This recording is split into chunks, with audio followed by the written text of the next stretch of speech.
Welcome everyone and well done on starting your Pilates journey. My name is Winn-Rooke and I'm a STOT qualified Pilates instructor. I do want to ask please that you have been given the go-ahead from your doctor if you've had any pre-existing conditions or previous injuries that you are concerned about. I also want to ask that you have clarity on your goals moving forwards, whether these are creating more suppleness or strengthening the core so that you can better your time on a marathon. Make sure that you have these goals at the forefront of every class that you do. The STOT program works with different levels. We start on level 1 for beginners and we work up to level 5 for advanced. I'm going to ask that you please, no matter how fit you are and how familiar you are with the Pilates method of movement, that you start with this particular class. Try and do a level 1 class as well, just so that you can understand the principles that we apply to the exercises and you can become a little bit more familiar with the STOT Pilates repertoire.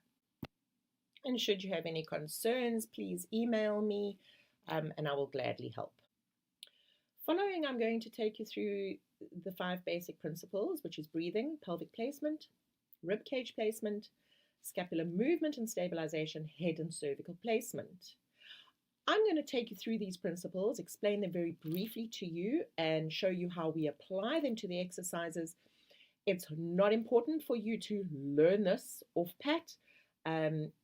This is what I will be cueing through every exercise you do. So let's get started. Our first principle is breathing. Breathing helps to relax us and de-stresses us. It also helps us to achieve stability. Our breath pattern is in through the nose and out through pursed lips, so you almost feel as though you're blowing through a very thin straw. That resistance to the exhale helps to connect into those abdominal muscles, so the breath can either aid in the exercise or it can challenge the exercise slightly. Obviously in level 1 exercises I'm going to use the breath pattern that helps make that exercise a little bit easier. We breathe 3-dimensionally, so we're going to try and encourage breath into the front, the back and the sides of the rib cage. We're also trying to breathe very deeply into the very lower lobes of the lungs where the most amount of gaseous exchange is going to take place. Let's get going with a few breathing exercises.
Okay, our next principle is pelvic placement. We've got 2 different positions of the pelvis, neutral and imprint. Our neutral position is when the spine follows its natural curves. If you're standing up nice and tall, those are the natural curves that your spine takes on. Working in an imprint is when you've slightly flattened out the lower lumbar.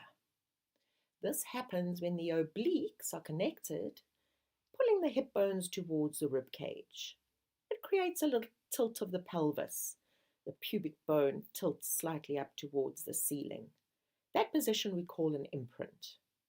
We work in a neutral position with a less challenging exercises. The more challenging exercises when we've got both legs up in the air, what we call an open connected chain, that's when we work in an imprinted position.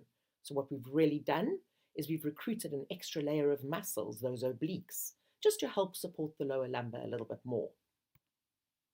The idea is that as long as you have stability in the pelvis and you can control exercises without letting the entire trunk move around, that is what we call control, then you can work in that neutral position of the spine.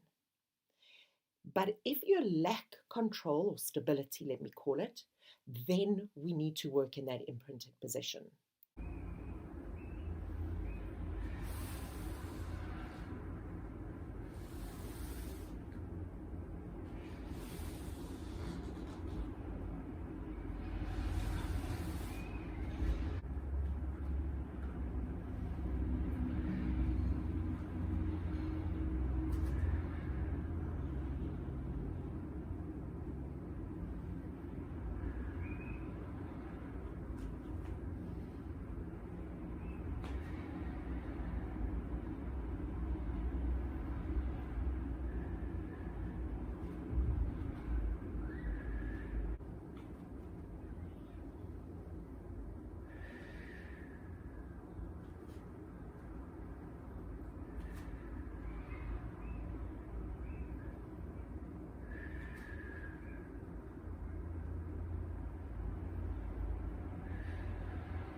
Okay, next principle is ribcage placement. So what we spoke about earlier is the spine following its natural curves. Now that is a nice neutral position of the spine.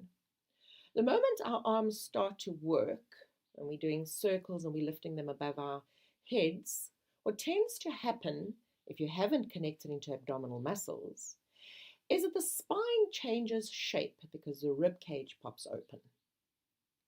So what we're going to do is we're just going to maintain the position of the spine by keeping the abdominal muscles, which are connected underneath the rib cage, connected, so that when the arms are moving, the rib cage remains in place, which in turn keeps the spine in its perfect form.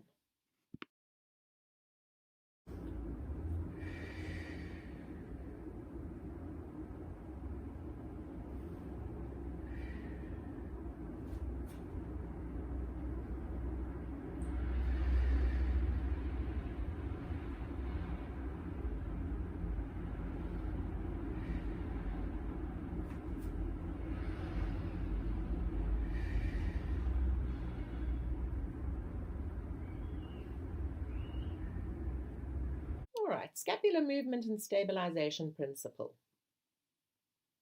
So your scapula, which are your shoulder blades, are at their most stable when they're lying flat up against the rib cage. So no winging, protraction or retraction. That is your most stable position, which differs from person to person. The idea is to make sure that we are working in our most stable position, because if we're not, there'll be a tendency to overwork the muscles around the neck and the shoulders. We need to try and make sure that we're in a stable position, whether we're in flexion, extension, or lateral flexion. We're also going to try and stabilize the shoulder blades when we do all work in the arms. Remember that because of a lack of direct bony attachment to the rib cage and spine, the scapula got a lot of mobility, which in turn allows a great range of motion in the arms. So we need to strengthen our scapular stabilizers in order to support our shoulder joint and that rotator cuff.